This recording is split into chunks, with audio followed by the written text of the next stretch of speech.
Hey guys, Peter here to do an album review. Today I'm here to tell you about the latest from Nihility, Beyond Human Concepts, out January 8th on Vicious Instinct Records. This album has 9 tracks, 29 minutes in length, and this is the band's second full-length studio album. They are a Portuguese black and death metal band. As far as the overall design of this record, I didn't realize this album needed an intro until I got to the last song of the album. It's a beautiful outro. It really finishes off the album perfectly and made me realize how much stronger this album could have been with a very similar track at the beginning. Something that eases the listener into the experience, that creates a little bit of atmosphere, that really opens the door for what the rest of the record is going to be all about. Outside of that, the album feels very compact. It's very balanced and cohesive. It stays very together from beginning to end. It doesn't mean that it's repetitive, because there's enough nuances in the sound and the experience that really change how you perceive each and every single track, allowing each one of them to have their own fingerprint, but still staying connected across the 29-minute length of the record. And the 29-minute length of the record is definitely a positive for this album. When you have a record that's very heavy, very brutal, very intense, having it at 29 minutes is absolute perfection. You don't want to feel overburdened by listening to a record that's that heavy, that is that robust. You want the experience to be light, to be smooth, to be continuous, and you want to get to the end of that album and feel like you're ready to listen to it again, because you didn't get enough of it. It's all about leaving the listener wanting for more, and that's exactly what this album does as far as its structure is concerned. Once you get into the soundscape, this album feels bigger than its predecessor.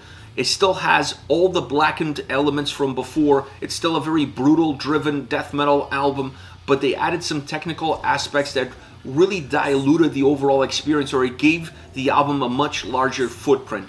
Really important for this record, because you can make an album as brutal as you can make an album as heavy as you wanted it to be, but at the end of the day, it starts to become very uniform and very predictable. When you start to add some technical elements, it expands the footprint of the album. It makes the heavier side of the album feel even heavier, because now you have something to compare it with that otherwise wouldn't have been there. And that's exactly the soundscape that you're going to get on this record. It has a lot of depth, has a lot of volume, has a lot of brutality, but the technical side of the album really compensates and complements well everything that is going on within the soundscape. And within that soundscape, you obviously have to talk about the drums, bass, and guitar, because all three are doing different things and creating different dynamics within the overall experience. When you look at the bass, for example, I really like how much of the bass popped. I wanted more of it. And I feel like going forward, if there's one area that they can improve upon, it's adding more technical aspects to the bass and allowing the bass to become more of a player within the overall experience of the soundscape on a record. We saw glimpses of it on this album. I think we can see a lot more, and that would allow the album to have an even more richer experience all around. As far as the drums goes, I really like the sound of the drums on this album. They're heavy, they're grounded, they're compact, they're very uniform in terms of what you're going to get out of them from beginning to end. But every time those cymbals pop into the sound, it just makes everything around it feel so somber and so heavy that creates such an interesting dynamic. So I really like this approach. I really like this execution. The drum sound is phenomenal from beginning all the way to the end. The guitars offer a lot of diversity to this record, and that's where perhaps you're going to see more of the technical side of the band coming across. And that makes the sound feel bigger, richer, and has more depth of experience for the listener.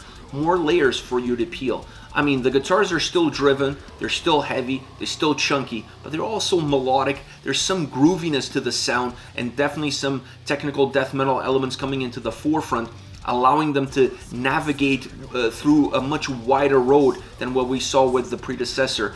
The previous album didn't have that sort of ability. It felt more narrow in its execution, and therefore the overall soundscape also had that narrow lane to conduct itself through.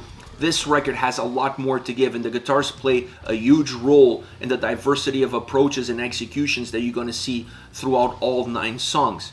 Once you get into the vocals are brutal, heavy, and they really compact the sound well. They stay very consistent from beginning to end, but they're not necessarily a one-size-fits-all approach throughout the entire album. There are enough nuances vocally on this record that enhance the experience of the songs. They felt perhaps more organic, more balanced, but at the same time not uniform. Understanding the lyrical content, understanding the atmosphere of the song, the soundscape. What are you trying to get out of this track? What do you want the listener to walk away with? And understanding that having brutality and turning the knob always to 11 becomes a little bit, it defeats the purpose of what the vocals are there for, which is to create life, to guide the listener, to guide the experience, and obviously add to the other elements as far as sound is concerned. So having different approaches, bringing in some somber, cleaner vocals here and there, adding a different style, adding a different level of heaviness to the tone, all of these things really made this album feel like it was alive and well, not just musically, but also vocally. Overall, when you look at its predecessor and you look at this album, the growth is exponential. This is a more complete, a more mature album. I felt like with the previous record, they wanted the album to be as brutal, as heavy as possible, and that was going to be their statement. We're going to make an album like this. This is the kind of band that we are. I feel like with this album, they realized that you could do that, but you could also add other elements that, while perhaps diluting a little bit of that heaviness and brutality, it also at the same time enhanced that same heaviness and brutality because you have something to compare them with. And that's exactly what this album has in store for the listener. A more complete approach, a more defined approach, an album that definitely had a clear path in terms of where they were and where they want to go. Now, as far as favorite songs are concerned, I want to start off with Martydom for the Herd. Opening track for the album, killer riff. The heaviness and brutality that this song has in adding some grooviness to the guitar sound really completes the track. It really makes it feel like it has energy and it has power. The vocals are very consistent from beginning all the way to the end. They add brutality, they add heaviness to the song, they expand the footprint of the track, and if there is one element that allows the overall experience to be as big as possible is the way the vocals and sound come together as one, feeling very uniform from beginning all the way to the end, allowing this track to set the tone because it doesn't have an intro. So this song works as your introduction to the album, setting the tone for what are you going to get moving forward, the heaviness that you're going to get, how brutal the album is going to be, how demolishing it's going to become vocally and musically. This song does all of that as it starts off your listening experience. Next we have Human Stupidity, a driven riff and the heavy drums behind it. The dynamic of these two is super interesting and super engaging from the beginning of this song. You feel like the drums are right behind the guitars, but the two are working in parallel with one another in order to really push the power and the drive that the song has and drive the listener forward with it. It's a song that expands and it contracts at the same time. It has different levels of heaviness and brutality. It never dips below, but it always tries to push itself into the next level, and this makes the song feel even heavier. It gives the song a sense of increasing in size, increasing in volume, increasing in stature as it progresses, as it moves along. The solo rips. The solo on this track absolutely rips, as does the rest of the song. So it adds to that dynamic, it adds to that fluid movement that the track has all the way through. The solo is just fuel to the fire, if you will, in terms of how the song comes together. A song that has a lot of Sepultura and a lot of Napalm Death in it. You can pick elements of those two bands, characteristics of those two bands in this song, and it kind of becomes the child of those two worlds in perfectly harmony with one another. Last but not least, the Religious Dogma. This is my absolute favorite track on this album.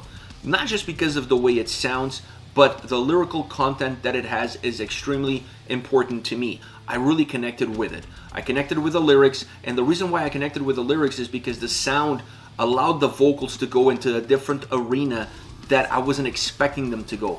And going into a more darker, somber vibe, it allowed the lyrics to become a lot more perceptible to the listener, making the song more impactful from that perspective. Sound-wise, it's a song that has heaviness, that it shreds. It has this sound that just rips through. It has a lot of movement to it. It has a blackened atmosphere. The darkness that permeates throughout the entire track is present not just in the sound, but in the lyrics and the way the vocals are used throughout the entire song. So you have all of these elements coming together in order to make this a very interesting, driven, atmospheric track all around. But the vocal performance and what it does in order to enhance the lyrical content, that to me was the winning formula as far as this track is concerned. This is it, Nihility with Beyond Human Concepts, out January 8th on Vicious Instinct Records. Let me know your thoughts on the band, on the singles. Use the comment section below. I'll be reading those and getting back to you. Take care, guys.